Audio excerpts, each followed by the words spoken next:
Hey guys, welcome to YouTube channel study with RS में आपका स्वागत है। आज हम बात करने वाले हैं कि क्या केजरीवाल जेल से सरकार चला सकते हैं। इन्हीं सभी प्रश्नों का आज हम उत्तर जानने का प्रयास करेंगे। तो चलिए शुरू करते हैं। सबसे पहले देखते हैं कि हम कौन कौन से प्रश्नों पर डिस्कस करने वाले हैं। सबसे पहले तो देखेंगे कि केजरीवाल को किस केस में गिरफ्तार किया गया है। क्या किसी सीएम को पद पे रहते हुए गिरफ्तार किया जा सकता है। नेक्स्ट प्रश्न देखेंगे कि क्या सीएम जेल से सरकार चला सकते हैं और जेल में किसी कैदी से कोई कितनी बार मिल सकता है। इन सभी प्रश्नों का आज हम जवाब देखेंगे। तो चलिए शुरू करते हैं। सबसे पहले तो देखते हैं कि ये मामला है क्या, जो केजरीवाल है इनको किस केस में गिरफ्तार किया गया है। दरअसल मामला ये है कि दिल्ली सरकार ने 17 नवंबर 2021 को एक शराब नीति लागू की, यानी कि आबकारी नीति लागू की थी। इसमें दावा किया गया कि ये जो शराब की जो दुकानें हैं ये प्राइवेट हाथों में चली जाएंगी। सरकार ने कहा कि इससे जो माफिया राज है, जो शराब को लेकर जो माफिया राज है वो खत्म होगा तथा इससे राजस्व में भी बढ़ोतरी होगी। ये सरकार ने सोचकर इस नीति को लागू किया था। अब आगे होता क्या है कि जुलाई 2022 में जो दिल्ली के मुख्य सचिव होते हैं उनको लगता है कि इस आबकारी नीति में कहीं ना कहीं कोई घोटाला किया गया है, तो वो एक रिपोर्ट लेकर आर्थिक गड़बड़ी का हवाला देकर एक रिपोर्ट उपराज्यपाल वीके सक्सेना को दे देती है। बाद में जो उपराज्यपाल होते हैं वो सीबीआई की जांच बिठा देते हैं। क्यों? क्योंकि उपराज्यपाल जो मुख्य सचिव हैं इनकी रिपोर्ट को पढ़ते हैं, बाद में कहते हैं कि इसमें कहीं ना कहीं कोई घोटाला है इस नीति में, तो वो सीबीआई की जांच बिठा देते हैं। फिर आगे क्या होता है कि 17 अगस्त 2022 को सीबीआई इसका केस दर्ज कर लेती है। ठीक है। फिर मनीष सिसोदिया समेत 3 रिटायर्ड सरकारी अधिकारी होते हैं, जिसमें बिजनेसमैन भी होते हैं और 2 कंपनियों के अधिकारी भी होते हैं, मतलब कंपनियों के सदस्य भी होते हैं। इन सबको गिरफ्तार कर लिया जाता है। बाद में जब सरकार को लगता है कि मामला बहुत ज्यादा तुल पकड़ रहा है तो सरकार 28 जुलाई 2022 को ये शराब नीति खत्म कर देती है। ठीक है, सरकार ने ये नीति खत्म कर दी। पहले तो ये सोचकर लेके आई थी कि ताकि जो जो शराब का प्रबंधन है वो सरकार को ना करना पड़े, और प्राइवेट एंटिटी के हाथों में जब शराब का मैनेजमेंट जाएगा तो सरकार उनसे टैक्स के रूप में राजस्व वसूली कर सकती है। अब 22 अगस्त 2022 को ईडीबी मनी लॉन्ड्रिंग के मामले में इस सरकार पर केस दर्ज कर लेती है। बाद में 28 फरवरी 2023 को मनीष सिसोदिया को अरेस्ट कर लिया जाता है। नेक्स्ट बाद में संजय सिंह होते हैं, उनको भी पूछताछ करने के लिए बुलाया जाता है, बाद में उनको भी गिरफ्तार कर लिया जाता है। तो ये होता है पूरा मामला कि आबकारी नीति ही इस पूरे मामले की जड़ है, जिसमें सिसोदिया से लेकर संजय राउत और अरविंद केजरीवाल को ईडी ने गिरफ्तार किया है। तो ये था पूरा मामला, जो कि आबकारी नीति 2021 में आई थी, उसकी वजह से ये सब अरेस्ट किए गए हैं। ठीक है। अब इसी मामले में अरविंद केजरीवाल से पूछताछ की गई, जिसमें ईडी ने अरविंद केजरीवाल को 9 समन भेजे, लेकिन उनमें से किसी ने भी, अरविंद केजरीवाल जी ने किसी का भी जवाब नहीं दिया। उनमें उन्होंने कहा कि ये मुझे किस हैसियत से भेजे जा रहे हैं, ये मुझे किसी सीएम की हैसियत से भेजे जा रहे हैं या किसी पार्टी के अध्यक्ष के रूप में भेजे जा रहे हैं। ईडी मुझे साफ करे कि ये मुझे किस तौर पर समन भेजे गए हैं। बाद में ईडी ने इनको गिरफ्तार कर लिया। ये आप सभी को पता है कि हाल फिलहाल में इनका मामला बहुत ही ज्यादा चर्चा में हो रहा है। अब ईडी ने ये नहीं बताया कि उनको किस हवाले से गिरफ्तार किया गया है। ईडी के पास केजरीवाल से संबंधित एक विटनेस बताया जा रहा है कि केजरीवाल से संबंधित एक विटनेस है जो ये बताता है कि इन्होंने घोटाला किया है। केजरीवाल से गोवा में विधानसभा चुनाव के दौरान आम आदमी पार्टी के चुनावी कैंपेन के लिए जुटाए गए चंदे से संबंध में पूछताछ की जा सकती है। मतलब कहा जा रहा है कि जो गोवा में इलेक्शन हुए थे, विधानसभा इलेक्शन, उसमें आम आदमी पार्टी ने जो चंदा लिया है उसमें लेकर भी कोई गड़बड़ी है, तो उस सिलसिले में उनसे पूछताछ करने के लिए ईडी ने उनको गिरफ्तार किया है, ये ईडी ने कहा है। तो ये तो हो गया पहला हमारा प्रश्न कि इनको गिरफ्तार क्यों किया गया है, मामला क्या था। ठीक है, मामला आबकारी नीति से जुड़ा हुआ था। अब हमारा नेक्स्ट प्रश्न है कि ईडी ने 9 समन भेजे, अरविंद केजरीवाल को केवल एक नहीं 9 समन भेजे, तो इन्होंने 9 समन भेजने के बावजूद ये पेश क्यों नहीं हुए। तो जैसा कि मैंने आपको बताया कि इन्होंने कहा कि मुझे आप किस हैसियत से बुला रहे हैं, आप मुझे कारण बताइए। ठीक है, ये केजरीवाल जी ने कहा, इस कारण से वो प्रस्तुत नहीं हुए। अरविंद केजरीवाल ने ईडी के पहले समन के जवाब में असिस्टेंट डायरेक्टर को पत्र लिखा, जो ईडी के असिस्टेंट डायरेक्टर हैं, उनको कहा कि समन में ये नहीं बताया गया है कि मुझे किस हैसियत से आप बुला रहे हैं, यानी कि मामले में आप मुझे एक गवाह विटनेस मान रहे हैं या एक मतलब अपराधी मान रहे हैं, संदिग्ध मान रहे हैं। आप मुझे दिल्ली के सीएम के तौर पर बुला रहे हैं या आम आदमी पार्टी के संयोजक या अध्यक्ष के रूप में। आप अगर ये क्लियर कर दे कि आप हमें इस कारण बुला रहे हैं, इस हैसियत से बुला रहे हैं, तो मैं आपके सामने खुशी खुशी प्रस्तुत हो जाऊंगा, ये केजरीवाल जी ने कहा। अब नेक्स्ट प्रश्न है कि क्या किसी सीएम को एक पद पर रहते हुए गिरफ्तार किया जा सकता है। क्या ये लीगल है, ऐसा किया जा सकता है? तो हम देखेंगे जो कोड ऑफ सिविल प्रोसीजर है, इसकी धारा 135 ए कहती है कि प्रधानमंत्री, केंद्र का जो मंत्री है, लोकसभा और राज्यसभा के जो भी एमपी हैं, मतलब राज्यसभा के, लोकसभा के जो एमपी हैं, और जो विधानसभा में सीएम होते हैं, विधान परिषद में जो सदस्य होते हैं, इनको सिविल मामलों में गिरफ्तार नहीं किया जा सकता। यानी कि जो लोकसभा के मेंबर होते हैं, मेंबर ऑफ पार्लियामेंट, ठीक है, प्रधानमंत्री, जो कैबिनेट मंत्री हैं उनको, जो लेजिस्लेटिव असेंबली है उनके मेंबर को, इनको केवल सिविल मामलों तक ही सीमित है इनकी गिरफ्तारी की, मतलब इनको इससे ही राहत दी जा सकती है। लेकिन यदि इनमें से किसी को भी यदि क्रिमिनल केस लगाकर गिरफ्तार किया जा सकता है तो वो उसकी जमानत भी नहीं होती है, मतलब इनको क्रिमिनल केस के मामले में राहत नहीं दी जा सकती है। लेकिन पहले देखते हैं कि जो सिविल मामले हैं उनमें कौन कौन से विषय आते हैं। संपत्ति, कर्ज, धार्मिक वाद विवाद, अधिकार, ये सब क्या आते हैं, ये सिविल मामले कहलाते हैं। लेकिन यदि किसी घोटाले से, क्राइम से जुड़े हुए कोई अपराध किए जाते हैं तो वो क्राइम की क्रिमिनल केसेज में रखे जाते हैं। तो इसी में क्रिमिनल केस लगाकर ही अरविंद केजरीवाल, मनीष सिसोदिया, इन सबको गिरफ्तार किया गया है। क्रिमिनल केस के मामले में किसी भी जनप्रतिनिधि की गिरफ्तारी की जा सकती है, यानी कि जनप्रतिनिधि चाहे वो सीएम हो, पीएम हो, एमएलए हो, एमपी हो, कोई भी हो, उनको केवल सिविल मामले में राहत है, उनको क्रिमिनल मामले में राहत नहीं है, ठीक है। और जो शराब घोटाला है, इसमें जो केस दर्ज किए गए हैं वो क्रिमिनल केस दर्ज किए गए हैं। सीएम केजरीवाल को भी कानूनी रूप से ही गिरफ्तार किया गया है। और इससे पहले जो झारखंड के सीएम होते हैं हेमंत सोरेन, उनको भी इसी तरह से क्रिमिनल केस लगा के ईडी ने गिरफ्तार किया गया है, ठीक है।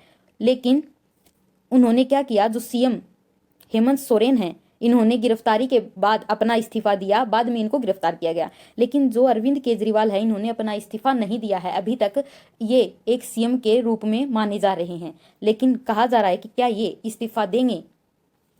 ऐसा कहा जा रहा है कि यदि कोई व्यक्ति जेल चला जाता है, मान लीजिए कोई सीएम है, यदि वो जेल चला जाता है तो नैतिकता तो ये कहती है कि वो अपना इस्तीफा दे दे। लेकिन यदि कोई व्यक्ति नहीं चाह रहा है कि वो अपना इस्तीफा ना दे तो उस पर कोई बाध्यता नहीं है, ठीक है। अब प्रश्न है कि क्या गिरफ्तार होने के बाद अरविंद केजरीवाल को इस्तीफा देना पड़ेगा, क्या ये लाजमी है, जरूरी है?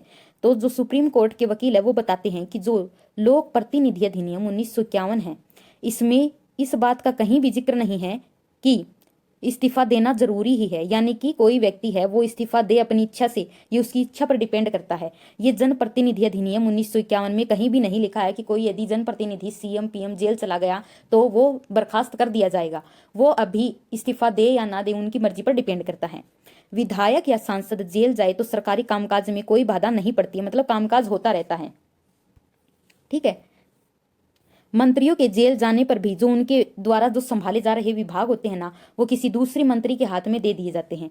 लेकिन मद्रास हाईकोर्ट ने कहा है कि जेल जाने के बाद कोई मंत्री पद से बर्खास्त नहीं हो, पर राज्य की सरकार इसकी आलोचना कर सकती है। यदि मान लीजिए कोई व्यक्ति है वो जेल चला जाता है, बाद में वो इस्तीफा नहीं देता है, तो उसकी आलोचना की जा सकती है, ठीक है।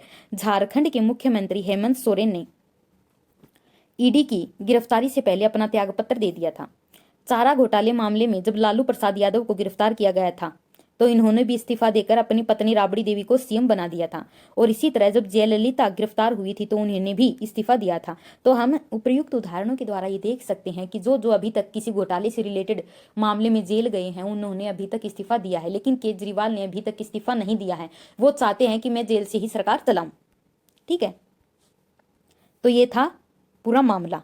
अब देखते हैं कि अरविंद केजरीवाल जेल जाने पर भी कानून के दायरे में सीएम बने रह सकते हैं, मतलब कानून कहता है कि वो सीएम बने रह सकते हैं।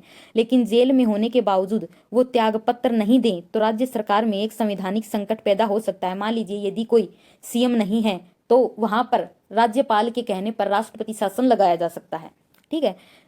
रही बात किसी के अयोग्य घोषित होने की, तो लोक प्रतिनिधि अधिनियम 1951 की धारा 8(3) इसके लिए नियम बनाया है। ये कहती है कि यदि किसी व्यक्ति या जनप्रतिनिधि को 2 साल से ज्यादा जेल में रहना पड़ता है तो वो इस पद के लिए अयोग्य हो जाता है। मान लीजिए अब अरविंद केजरीवाल है, वो यदि महीने या 2 महीने में बाहर नहीं आते, 2 साल तक उनको जेल में रख दिया जाता है, तो उनको सीएम पद के लिए अयोग्य करार दे दिया जाएगा, ठीक है। लेकिन अभी देखते हैं कि क्या वो जेल से बाहर आते हैं। यदि 2 साल तक उनको जेल में रख दिया जाएगा तो वो अयोग्य घोषित स्वयं ही हो जाएंगे। ये जनप्रतिनिधि अधिनियम 1951 की धारा 8 सेक्शन 3 कहता है। अब हमारा नेक्स्ट प्रश्न है कि क्या कोई मुख्यमंत्री भी जेल से सरकार चला सकता है, मतलब जेल में रहते हुए कोई सीएम सरकार चलाने के योग्य होता है? तो जवाब है कि जेल से सरकार चलाने का कोई नियम नहीं है, मतलब इसका कोई नियम नहीं है कि आप सरकार चला सकते हैं।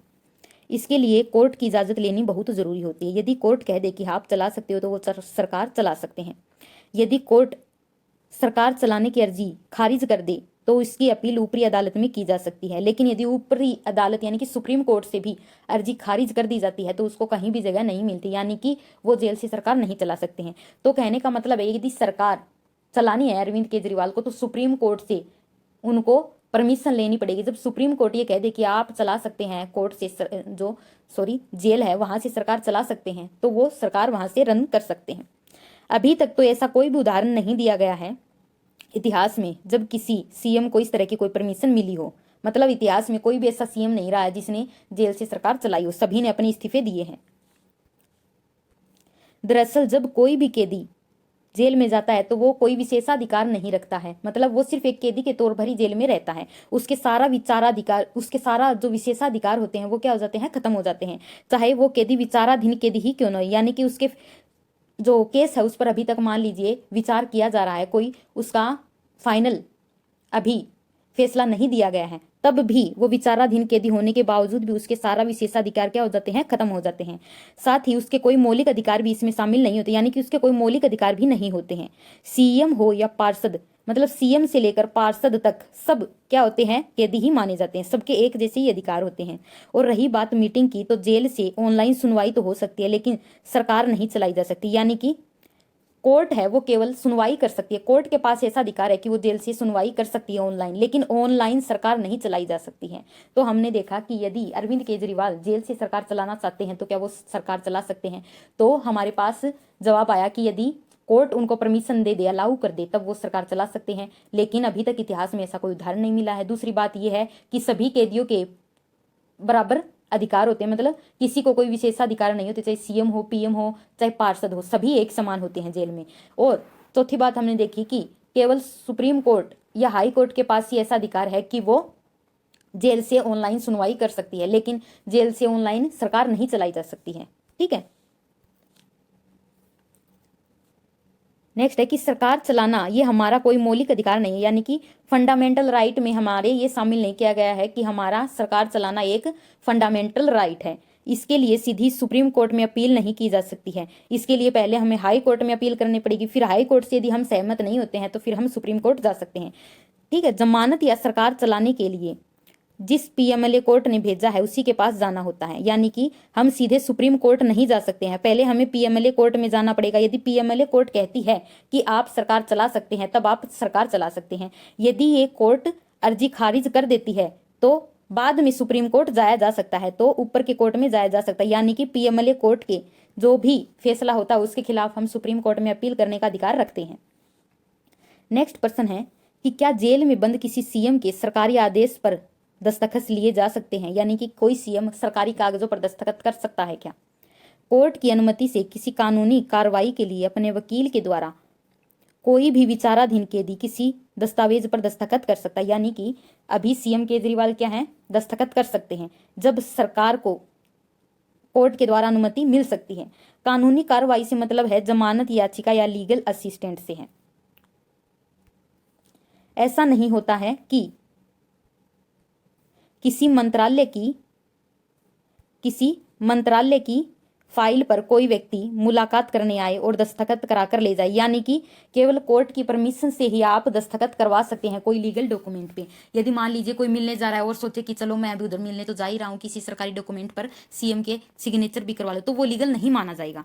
ठीक है, दरअसल जब भी कोई सरकारी दस्तावेज जारी होता है तो उस पर आदेश की तारीख होती है। यदि जेल में रहने के दौरान सीएम किसी फाइल पर दस्तखत करते हैं तो वो इलीगल माने जाएंगे, यानी कि वो अवैध हो जाएंगे।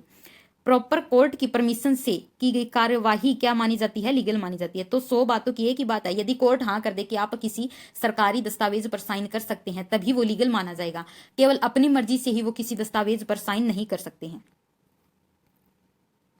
जेल विभाग या तिहाड़ जेल जो प्रशासन है जो कि दिल्ली में है, वो दिल्ली सरकार के अंडर में आता है, यानी कि सीएम केजरीवाल के अंतर्गत ही आता है। वो अपने सीएम को जेल से सरकार चलाने की सुविधा उपलब्ध नहीं करा सकता है। संविधान के अनुसार राज्य सरकार को केवल कैदियों की देखभाल और सुरक्षा का दायित्व है, यानी कि जो तिहाड़ जेल है उसके कैदियों की केवल देखभाल ही वो उसका जेलर कर सकता है, बाकी उसको और कोई सुविधा नहीं दे सकता है। कैदी कब तक जेल में रहेगा और बाहरी दुनिया के लिए वो क्या क्या एक्टिविटी कर सकता है, बाहरी दुनिया से उसका क्या क्या कनेक्शन हो सकता है, ये केवल कोर्ट ही उसको परमिशन दे सकती है। जेलर के पास ये अधिकार नहीं है, जेल विभाग के पास ये अधिकार नहीं है, क्योंकि वो खुद राज्य सरकार के अंतर्गत आता है। ये खुद सीएम केजरीवाल के अंडर काम करता है जेल विभाग। तो जब सीएम केजरीवाल के अंडर काम करता है तो क्या सीएम खुद की परमिशन से कोई कार्य कर सकते हैं? नहीं कर सकते हैं। तो उसको कोर्ट की परमिशन लेनी बहुत ही जरूरी है। अब नेक्स्ट प्रश्न है कि क्या जेल में बंद सीएम से कोई कितनी बार मिल सकता है? जेल में बंद कैदी का वकील उससे कितनी भी बार मिल सकता है, यानी कि वकील को अनगिनत बार मिलने का अधिकार होता है, उसको कोई नहीं रोक सकता है। और दिल्ली सरकार का एक जेल मैनुअल बनाया गया है, यानी कि उसमें नियम कानून बताए गए कि इस तरह से सबको फॉलो करने हैं। उस हिसाब से जेल में बंद हर कैदी को सप्ताह में 2 बार अपने रिश्तेदारों और दोस्तों से मिलने की अनुमति होती है, यानी कि 1 से लेकर 7 दिन तक केवल 2 बार ही अपने रिश्तेदारों और दोस्तों से मिल सकते हैं। और हर मुलाकात का जो समय होता है वो है आधी घंटा, मतलब आधे घंटा ही केवल आप सप्ताह में 1 से 2 बार मिल सकते हैं। और एक मुलाकात में कैदी से 3 लोग ज्यादा से ज्यादा मिल सकते हैं, मतलब मैक्सिमम 3 लोग ही एक बार में मिल सकते हैं। अब मैनुअल के हिसाब से मुलाकातें जो होती हैं वो अल्फाबेटिक होती हैं, यानी कि जेल में कोई विशेष आदमी है तो उसे पहले मिलने की अनुमति होगी, ये कोई विशेषाधिकार नहीं दिया जाता है। ऐसे में ये संभावना नहीं है कि कोई सीएम जेल में बंद हो तो उन्हें अनलिमिटेड मुलाकातों का लाभ दिया जाएगा, ये कोई विशेषाधिकार नहीं, यानी चाहे सीएम हो चाहे पीएम हो, वो एक जेल मैनुअल के हिसाब से ही सभी को समान अधिकार दिए जाते हैं। ठीक है। यदि जेलर चाहे तो जेलर के पास कुछ ऐसे अधिकार होते हैं जो 2 से ज्यादा मुलाकातों का लाभ दे सकता है। आमतौर पर जेलर जो है ऐसे फैसले बहुत ही कम करते हैं, क्योंकि उन्हें जो पूरी डिटेल होती है वो कोर्ट को बतानी पड़ती है। यानी कि मान लीजिए जेलर है वो 2 बार से ज्यादा मिलने की परमिशन दे देता है, तो बाकायदा कोर्ट को उससे बताना पड़ेगा कि साहब मैंने इस वजह से इनको 2 बार से ज्यादा मिलने का परमिशन दिया था, बाकायदा उनको ये रीजन बताना पड़ता है। और यदि कोर्ट को लगता है कि जेलर ने अनावश्यक ही मतलब आवश्यकता से ज्यादा गैर कानूनी तरीके से मुलाकात करवाई है तो उसके खिलाफ एक्शन भी लिया जा सकता है। ठीक है। तो सब क्या है, कानून नियमों से बंधे हुए हैं। अब जो आपकी जो मतलब आम आदमी पार्टी की जो मंत्री हैं वो आतिशी, वो कहती हैं कि यदि जरूरत पड़ी तो जेल से ही कैबिनेट मीटिंग करवाई जाएगी। क्या इस तरह का कार्य हो सकता है? तो इसका जवाब है कि दिल्ली सरकार की मंत्री ने कहा है कि यदि जरूरत पड़ी तो सारे अधिकारी जेल में होंगे और वहीं कैबिनेट की मीटिंग करवाई जाएगी। ऐसे में जेल का मैनुअल है वो कहता है कि कोर्ट की सुनवाई या टेलीमेडिसिन के अलावा जेल से किसी प्रकार की कोई मीटिंग नहीं हो सकती। जैसा कि हमने पहले भी देखा कि केवल कोर्ट को यह अधिकार होता है कि वो ऑनलाइन सुनवाई कर सकती है जेल से। ठीक है। दूसरा, केवल टेलीमेडिसिन यानी कि फोन पर बैठकर कोई डॉक्टर है वो इलाज बता सकता है, ये ही केवल ऑनलाइन हो सकते हैं, बाकी जेल से कोई सुनवाई की व्यवस्था नहीं होती है। और आज तक ऐसा कोई उदाहरण भी सामने नहीं आया है जब किसी नेता ने कोर्ट में रहकर कोई सुनवाई या बैठक की हो।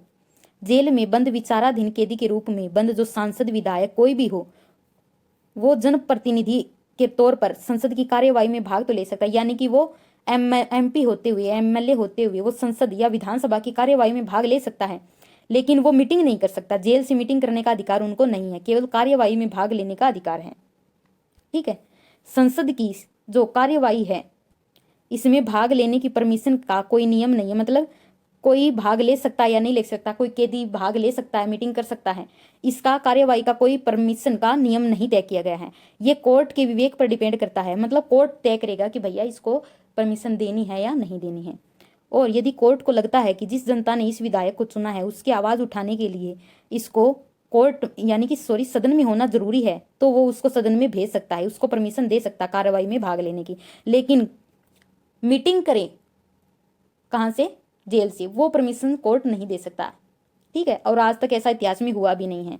यदि बात करें कुछ अन्य उदाहरणों की, जैसा कि हेमंत सोरेन का उदाहरण ले तो हेमंत सोरेन ने भी पीएमएलए कोर्ट में याचिका लगाई थी कि उन्हें बजट सत्र में उपस्थित होने की अनुमति दी जाए और इसे कोर्ट ने खारिज कर दिया। बाद में झारखंड हाईकोर्ट में याचिका लगाई हेमंत सोरेन ने, ठीक है, पहले तो पीएमएलए कोर्ट ने लगाई, और जैसा कि आपको पता है कि पहले सीधा हाई कोर्ट और सुप्रीम कोर्ट में नहीं जाना पड़ता है, पहले पीएमएलए कोर्ट में लगानी पड़ती है। यदि पीएमएलए कोर्ट उसको खारिज कर देती फिर आप हाई कोर्ट जाएंगे, उसके बाद सुप्रीम कोर्ट जाएंगे। तो पहले जो हेमंत सोरेन है इन्होंने याचिका कहाँ लगाई, पीएमएलए कोर्ट में, बाद में उसने रद्द कर दिया तो झारखंड हाई कोर्ट में। और इससे पहले 2018 में जिला कोर्ट ने झरिया के जो एक विधायक हैं संजीव सिंह को बजट सत्र में भाग लेने की अनुमति दी थी। यानी कि ऐसा उदाहरण देखा गया है, एक जो डिस्ट्रिक्ट कोर्ट है उन्होंने एक विधायक है उसको कार्यवाही में भाग लेने की अनुमति दी थी। लेकिन यदि बात करें तो हर राज्य का जो जेल का मैनुअल होता है वो एक जैसा नहीं होता, सबका अलग अलग होता है। लेकिन मोटी मोटी बात देखी जाए तो सब में लगभग तौर तरीके क्या होते हैं, सेम ही होते हैं, लगभग नियम जो है वो सेम ही होते हैं। तो ये था हमारा आज का सेशन कि क्या अरविंद केजरीवाल जेल से सरकार चला सकते हैं। उम्मीद करती हूँ आपके मन में जो भी प्रश्न थे उनके जवाब आपको मिल चुके होंगे। अगर आपको ये वीडियो पसंद आता है तो प्लीज़ इसे लाइक शेयर और सब्सक्राइब करना ना भूलें। Thank you.